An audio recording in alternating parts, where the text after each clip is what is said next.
Game week 16's coming to a close, so you know the drill by now, guys. We'll go over how I did, look at the G League, look at the team of the week, and then we'll discuss players to target for game week 17.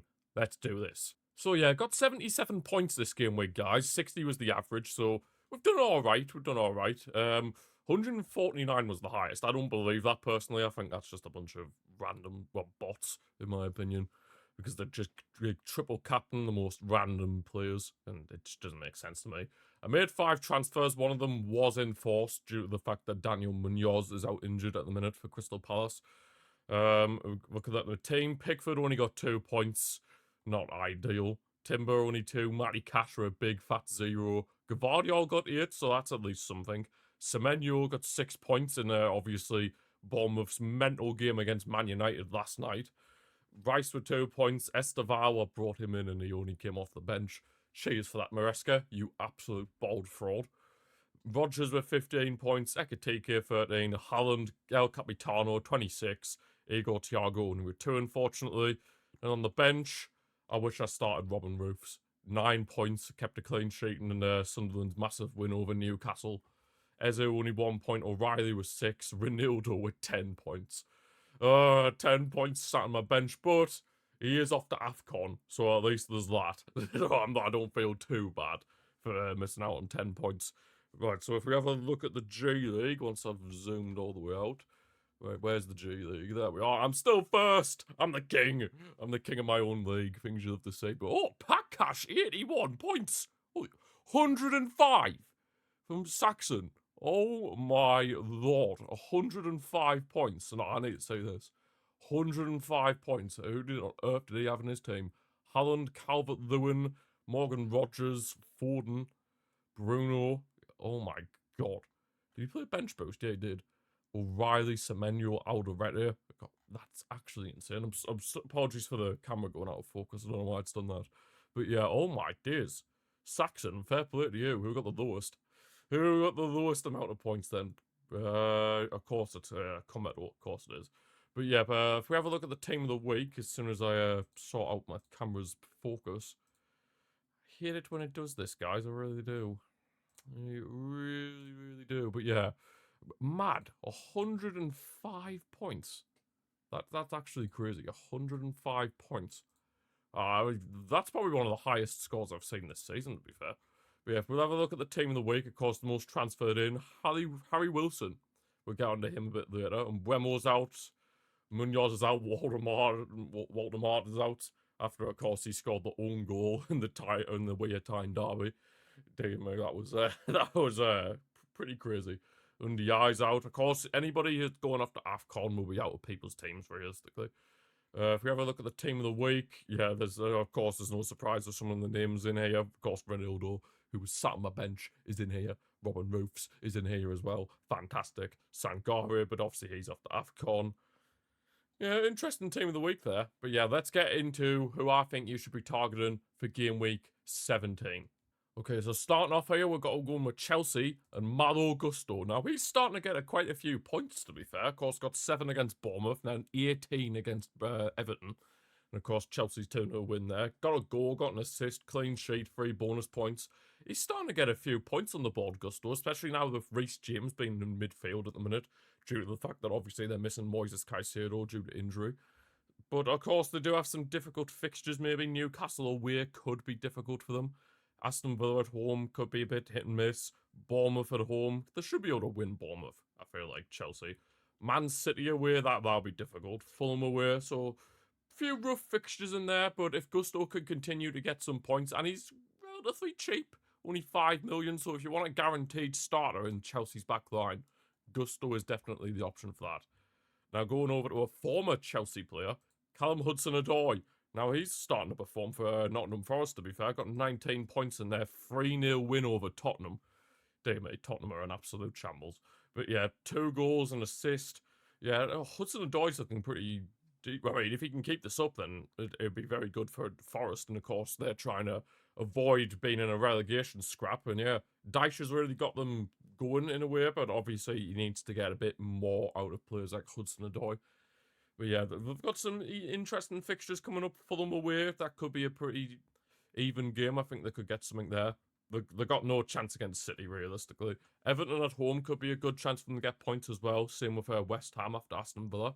So yeah, they've got some fixtures in there where you think they could definitely get some points in that in FPL, some of their players, like Hudson-Odoi. But then obviously there's other fixtures like Man City where you don't give them a chance at all. But yeah, Hudson-Odoi, if he can keep this up and get back to help Forest get back to the levels they were showing last season, then it's definitely a good sign for them. Moving over to back over to London, we're going over to Fulham.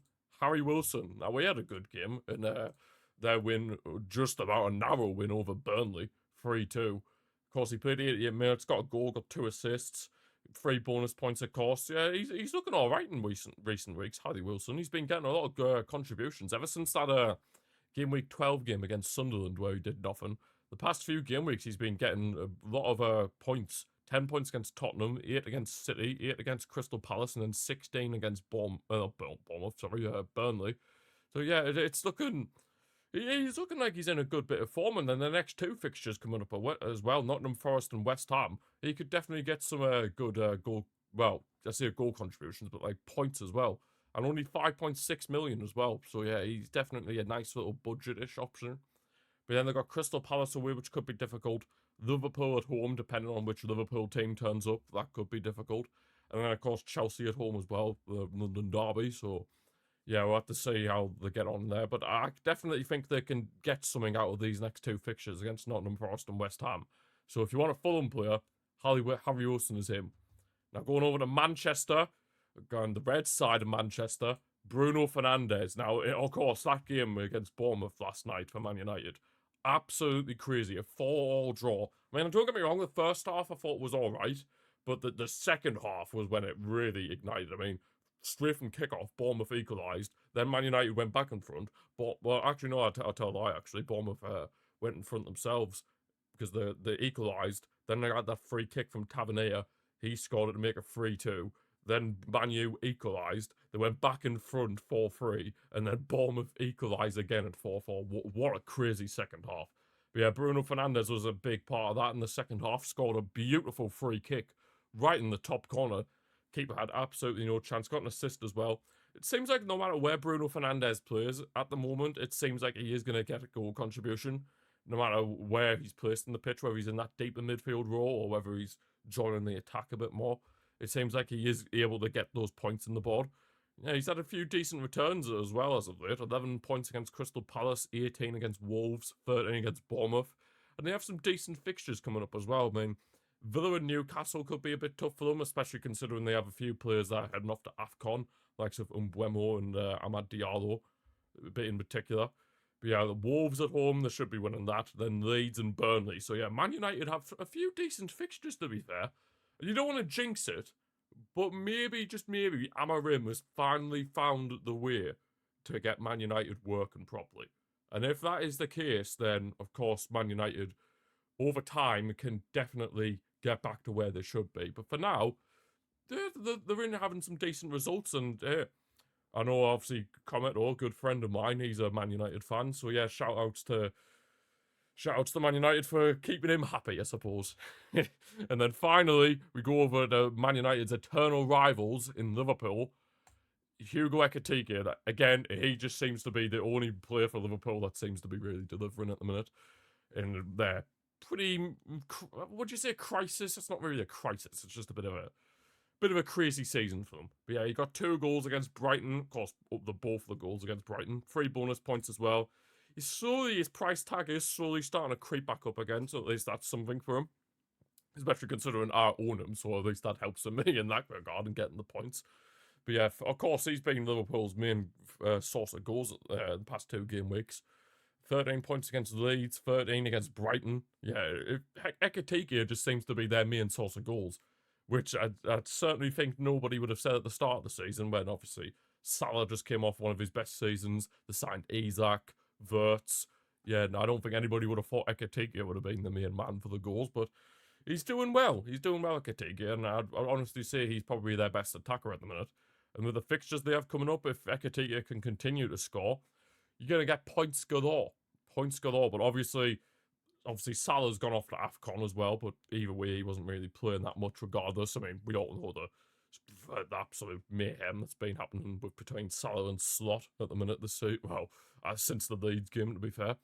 But yeah, obviously, Liverpool's fixtures here: Tottenham away, Wolves at home, Leeds away. Those two fixtures, Wolves and Leeds, definitely winnable games.